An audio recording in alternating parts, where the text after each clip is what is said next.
I'm your host, Annie Bowles, and this is News du Jour.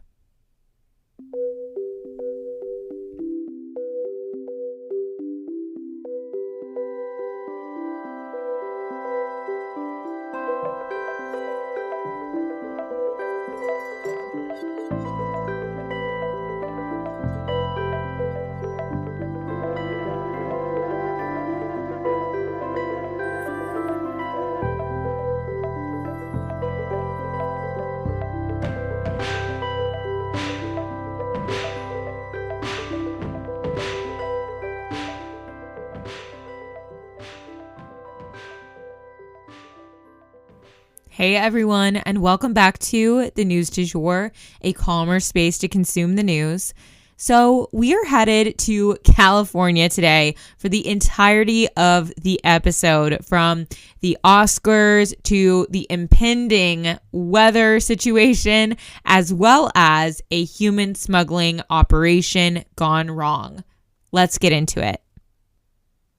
But before we jump over to California for the day, we are going to Switzerland very briefly for a mini story. So the phrase "I'm Switzerland here" or "I'm Swiss on this" may kind of lose its meaning here soon, because the Swiss, as it turns out, create ammunition that is badly needed right now in Ukraine. And it has sparked a national debate about their prolonged neutrality laws. You know, they're always neutral in war. So will they continue to not take sides, or will they help Ukraine in their desperate time of need?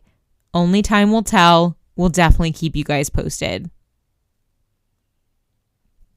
So, like I mentioned, we are headed to California, starting off with a recap of the Oscars. So the host of this year's Oscars, Jimmy Kimmel, opened with jokes about Will Smith. Was that really just a year ago, you guys? It feels like so much longer. Anywho, he said towards the beginning, quote, "If anyone in this theater commits an act of violence at any point in the show, you will be awarded the Oscar for Best Actor and then permitted to give a 19-minute long speech." End quote. Ouch. Kind of implying that Will Smith should have been disqualified for that slap heard around the world. Kimmel then went on to call out the fact that there were no women nominated for Best Director, and highlighted a few movies that didn't get nominated that he felt were maybe overlooked based on bias, or at least that's what he seemed to imply. So thank you for that, Jimmy. He also took the opportunity to make the crack that Elvis was in the building as the camera panned over to Austin Butler, who obviously played Elvis very convincingly as he was nominated for Best Actor for the role. And the film was nominated for 8 Oscars overall. So without further ado, let's jump into the big wins for the night. So Michelle Yeoh made history Sunday night as the first Asian American woman to win Best Actress at the Oscars. From Memoirs of a Geisha to Star Trek to Crazy Rich Asians, she has obviously been acting for a very long time and is a complete pro. So this was just really the culmination of a huge and illustrious career. In her speech, she said, quote, "Ladies, don't let anybody ever tell you that you are ever past your prime. Never give up." End quote. Beautiful. At 60 years old, she would know she's absolutely in her prime and killing it right now.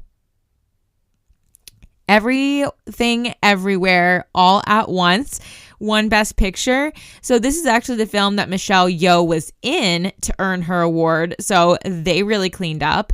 And the beloved Jamie Lee Curtis also won her first Oscar for Best Supporting Actress in Everything, Everywhere, All at Once as well.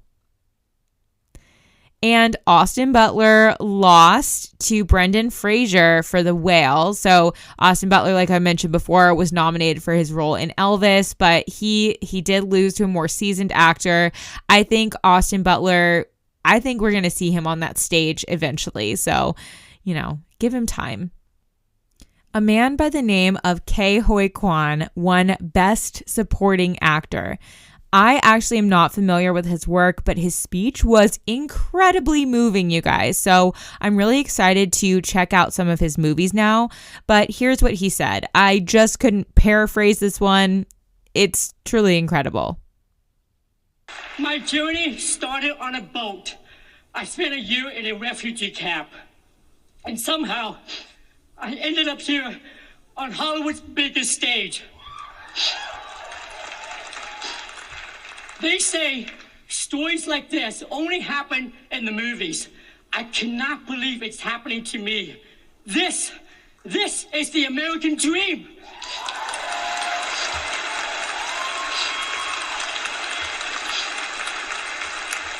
Thank you so much. Thank you so much to the Academy for this honor of a lifetime.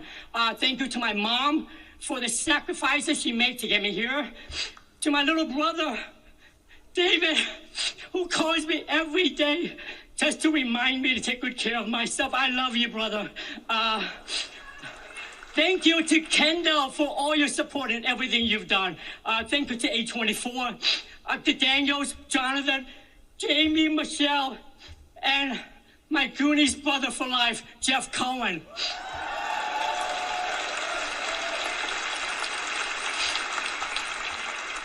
I owe everything to the love of my life, my wife Echo, who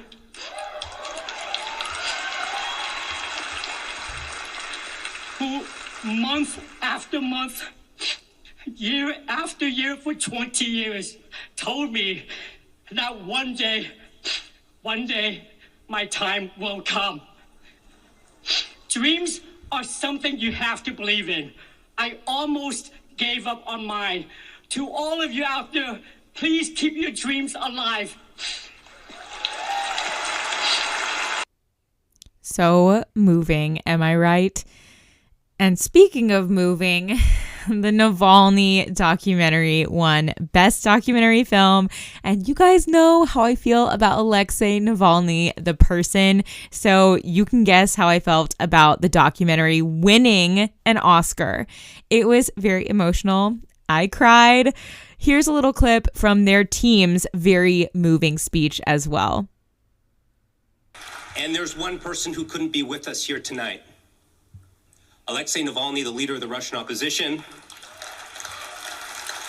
remains in solitary confinement for what he calls, I want to make sure we get his words exactly right, Vladimir Putin's unjust war of aggression in Ukraine.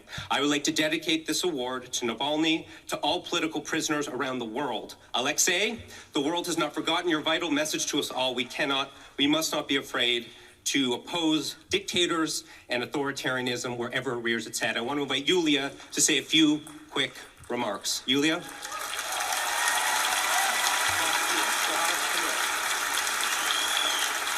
Thank you, Daniel, and thank you to everybody here. My husband is in prison just for telling the truth. My husband is in prison just for defending democracy.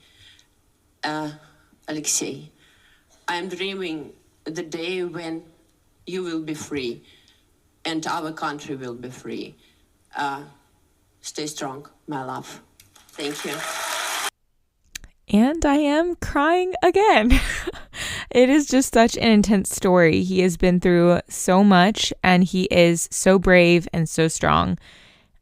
Anyway, I wanted to also touch on some style cues that we picked up on the red carpet, of course. So some themes, like the top 3 themes that I picked up on at least, were definitely corsets. I felt like a lot of the dresses were ribbed with a corset-like vibe, as well as drop waists. There were several really well done drop waists, and I feel like that has just not been in style leading up to now. It's all about the high waist, and now that waistline is dropping down.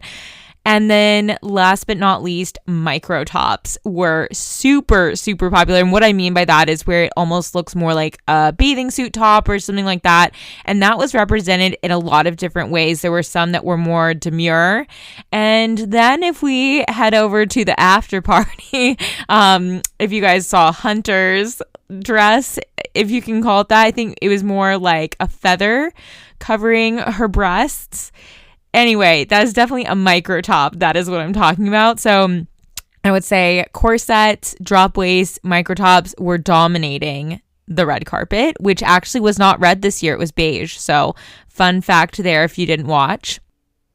And that is it for our Oscars recap for 2023. Hope you guys enjoyed that. And now we're going to head on over to the very intense weather report for California. So like we mentioned over the past couple episodes, there is a huge storm system hurtling towards California yet again. They've basically had nonstop storms since New Year's, so this is just the latest. Basically, this storm will start up in the Pacific Northwest and travel south into California and then down the coast. The system will once again be fueled by what's called an atmospheric river. California has already seen one of these rare weather events just this year.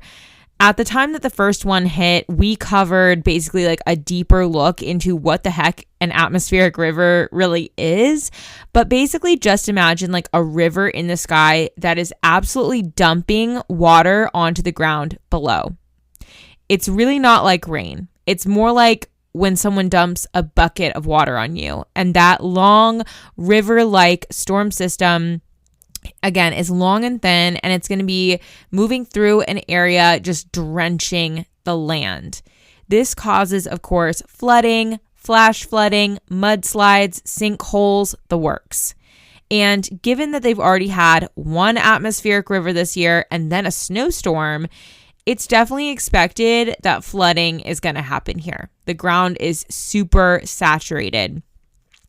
And that said, like we've mentioned before, we're hoping that these extreme rainfall events and precipitation events are going to help sort of offset the wildfires that happen in the summer, because those wildfires are fueled by prolonged drought in California, and that causes other issues too, like their low water supply. So let's just hope that all of this rain will help them replenish that water supply and prevent those extreme summer fires.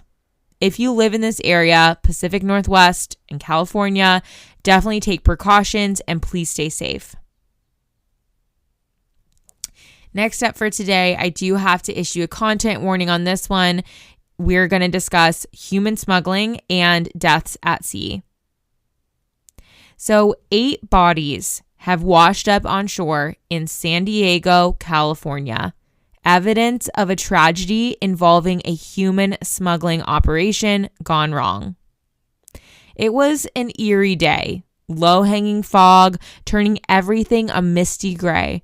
And on the beach, where you're used to seeing wetsuits and surfboards, you're seeing overturned paddle boats, fuel tanks, and life preservers hugging lifeless bodies. There were 15 people in the vessel, though, at least according to one survivor, we don't really know what happened to the other people besides the 8 who have washed up. So there's still people missing from the shipwreck. There's a chance that these individuals survived and have hid themselves on shore, but there's also a chance that their bodies will wash up days from now.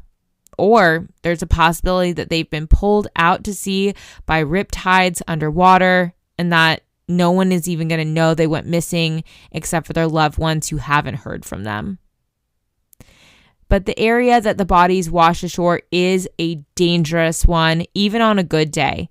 But these events are happening world over, and they remain a great tragedy every single time. And that is the news du jour. Today, I wanted to leave you guys with the quote, "Once you learn to turn pain into power, everything changes."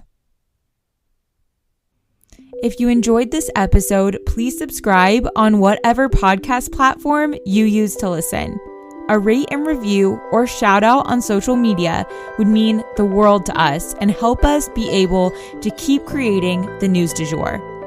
But the best way to support all of our work is to become a patron at www.patreon.com/sugarfreemedia. You can also follow us on social media under sugarfreemedia.co on Instagram and just sugarfreemedia, all one word, on TikTok. We appreciate you listening and look forward to telling you about the news again next time on News du Jour. Broadcasting from Oklahoma.